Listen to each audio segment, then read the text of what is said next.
And we begin this morning in Alabama, where the polls are open for a special election to choose the state's next United States Senator. Embattled Republican candidate Roy Moore is trying to fend off Democrat Doug Jones. Alabama hasn't elected a Democratic senator in 25 years. The latest polling shows that the race is very much up in the air. A Fox News poll released yesterday shows Jones with a 10-point lead, but an Emerson College poll has Moore ahead by 9. Our Manuel Bojorquez is in Dothan, Alabama, where Moore held his final campaign rally. Both Moore and Jones stumped last night with a number of politicians and entertainers, even athletes. It was a last-minute push to energize voters in a contest for a Senate seat that is very much in play. And we're not going to stand by and let other people from out of state and money from California control this election. On the eve of Tuesday's election, Roy Moore painted himself as the victim of outside special interests and rejected multiple allegations of sexual misconduct. If you don't believe in my character, don't vote for me. Moore's wife, Kayla, defended her husband against allegations of sexism, racism, and anti-Semitism, which she blamed the media for spreading. Also, I just want to set the record straight while they're here.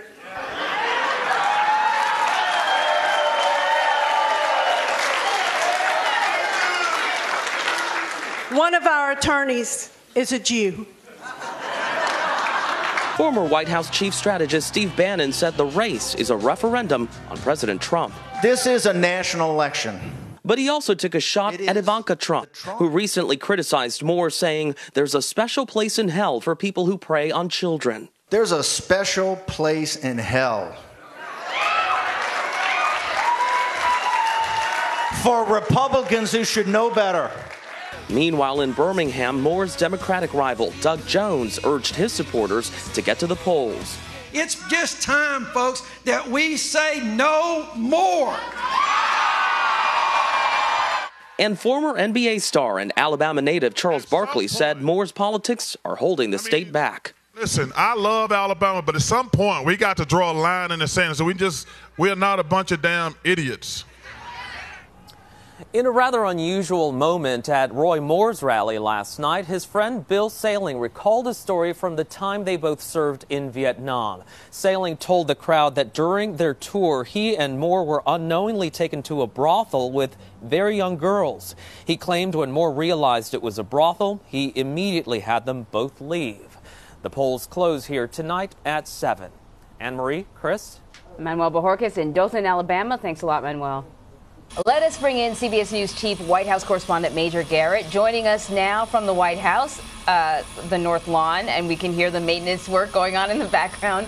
Major? Yeah, that's just to be clear, no one's getting a root canal just to my right. That is some work on the North Lawn. Sounds painful, but I'm sure it'll look great. Exactly. So being here sometimes feels like a root canal, but I digress. Not when you're talking to us, though, right? No, never. All right. So, big news in Alabama, big vote going on there. And, of course, the president's going to be watching closely. He has a lot invested. What's at stake for him? A Senate seat #1 in keeping the majority the Senate Republicans currently have. And around that, the atmospherics of tax reform and tax cuts. The president very much wants that work done, and this week is crucial legislatively to get that bill written. The House and Senate have different versions of tax cuts and tax reform. Melding them together is a difficult process. If it's not done this week, they're not going to be able to vote next week, and the president's December 22nd deadline slips away. Roy Moore's election and the Doug Jones fight in Alabama fits squarely within the political atmosphere around these very important negotiations over tax reform and tax cuts. How? Well, if Roy Moore loses and Republicans lose that seat, their margin in the Senate declines by 1 vote. That makes whatever the final outcome of those negotiations subject to a narrower Republican margin. If Roy Moore wins, they hold that seat, and they have a little bit more or exactly the same flexibility in the Senate numerically that they do now. A loss means less flexibility. So those things are tied together. The other part of this is part of what Donald Trump brings to the American presidency and American politics is a mystique.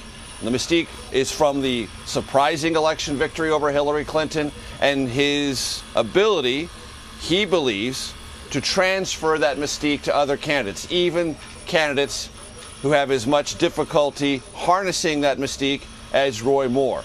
And this is a race that the president believes Roy Moore is more likely to win than lose, and he wants to be on the winning side of this ledger. A loss would not only mean fewer votes in the Senate for the Republican and Trump agenda, but also a diminished mystique politically for the president. Major, I want to ask you about Steve Bannon. Up on stage with Roy Moore again last night, second rally that he's appeared in just under a week. How much is this race going to be a referendum on Bannon's political clout here?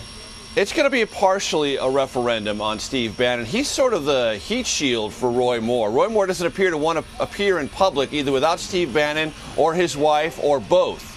Roy Moore not only has all of these accusations up against him, he has Republicans in the state of Alabama, led by the senior Senate Republican, Richard Shelby, saying out loud they're not going to vote for him. He hasn't campaigned very much in the last 4 weeks, doing everything he can to stay out of the media spotlight. And when he dips his toes into the media environment, he always does so with the friendliest and most sympathetic of the media outlets he can find. So Steve Bannon has been essentially, in the grand political context, the voice of the Roy Moore campaign. When you hear Roy Moore speak on his behalf, he says very little about what he will do in the Senate, only that these accusations are false. So Steve Bannon has been the one trying to explain what the rationale is for the Roy Moore candidacy.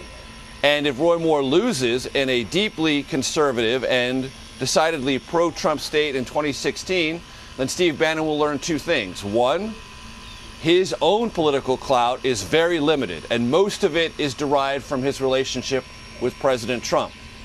And even though they are nominally aligned in this race, if Trump can't do it, Bannon certainly can't either. That's the conclusion that will be drawn if Roy Moore loses. So meanwhile, Major, the president is responding to allegations of sexual misconduct this morning. 3 women who had previously accused the president of sexual misconduct retold their story yesterday during a press conference. So the president was out tweeting this morning, and this is what he tweets. Despite thousands of hours wasted and many millions of dollars spent, the Democrats have been unable to show any collusion with Russia. So now they are moving on to the false accusations and fabricated stories of women who I don't know and or have never met. Fake news. So at this point now we have dozens of women in Congress who are calling for an investigation into his alleged misconduct, and a handful of Democratic senators that are also calling for him to resign. You know, what do you make of this response? Well, there's a lot to unpack in that tweet. Let me set that aside for just a second and remind our audience of something that's pretty important in this conversation. There is no jurisdiction that I'm aware of that anyone in Congress would have for these accusations leveled against the president. I don't know what jurisdiction, what possible reason Congress could give to itself to investigate actions alleged against a president long before he was even a political figure or candidate. And all of these accusations are before Donald Trump was a political candidate. So I'm not sure how Congress could even investigate this, on what basis Congress would have to investigate these allegations that predated Donald Trump's arrival in American politics. Congress can certainly investigate any action taken during a presidential transition or a presidency, but I'm not sure how Congress could even open up a legitimate investigation into this. Point one. Let's go back to the tweet. The president wants people to believe who read that tweet that it's Democrats who spent all this money. Remember, Republicans control Congress, House and Senate. There are House and Senate investigations into the Russia matter, authorized by the Republican-led Congress. Point one. Also, the special counsel was appointed by the Justice Department, which reports to the President of the United States. That is also something put in motion by this administration. So Democrats would love to have a lot more money, have a lot more clout. They have neither. And yet these investigations continue, either under the auspices of this administration or Republicans running the House and Senate. And to say he doesn't know any of these women, well, that's something the president said during the campaign. And the White House wants the country to say this was adjudicated during the election, and therefore it simply does not matter and should not matter. That's a standard the White House is ferociously defending. In this new climate, Democrats say, no, not exactly, because we have a different focus, a different appreciation for these issues, and at least they should be looked into a second time. And that's the political back and forth between this White House and Democrats in Congress. All right, Major, once again, summing it up perfectly. Thank you so much, Major Garrett at the White House for us. You got it.